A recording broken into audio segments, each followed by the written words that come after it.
सांगता शिवा अरे करावं लागेल सईबाईशी लग्न तुला.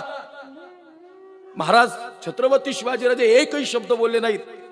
पण खरं सांगू का, ती महाराणी सईबाई ती दुर्दैवी आई होती जी शंभूराजांना दूध नाही पाजता आलं, शेवटचा श्वास घेत होती ना, त्यावेळेस फक्त शिवराय जवळ सोबत होते महाराणी सईबाईंच्या.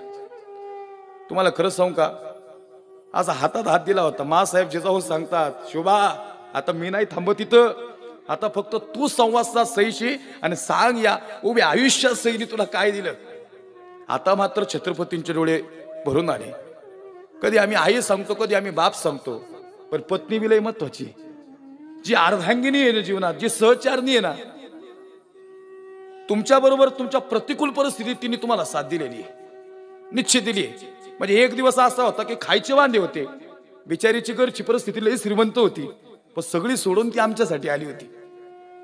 तिने त्याही परिस्थितीत दिवस काढले बरं का. राजा म्हणता सई काय संकट आलं ग सई, तुला शंभूराजांना दूध पाजायचं होतं, तू रडत होतीस पण तू दूध नाही पाजू शकलीस. सईबाई म्हणतात महाराज साहेब माझ्या शंभूराजांना ऊन वारा पाऊस जरा लागून देऊ नका.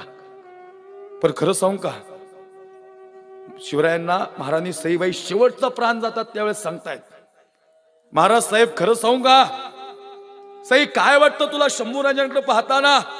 त्यावेळेस सईबाई सांगतात मला असं वाटतं बाप से बेटा सवाई है.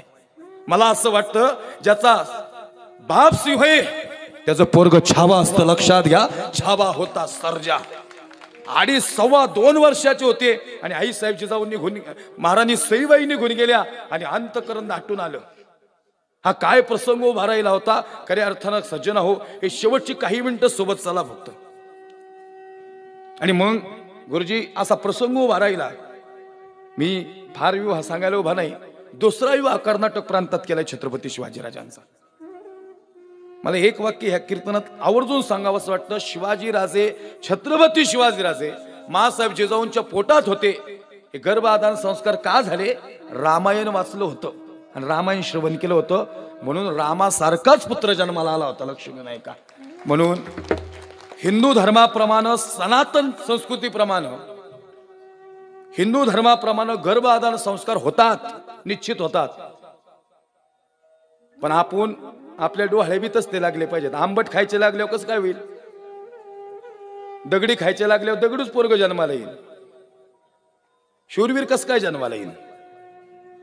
रडायची आई साहेबची जाऊ. महासाहेबांना वाटायचं आया वहिनींची इज्जत तुटली. राजे असे गरकन फिरायचे ना, आई साहेबांना वाटायचं मुघलांच्याच महानिवाड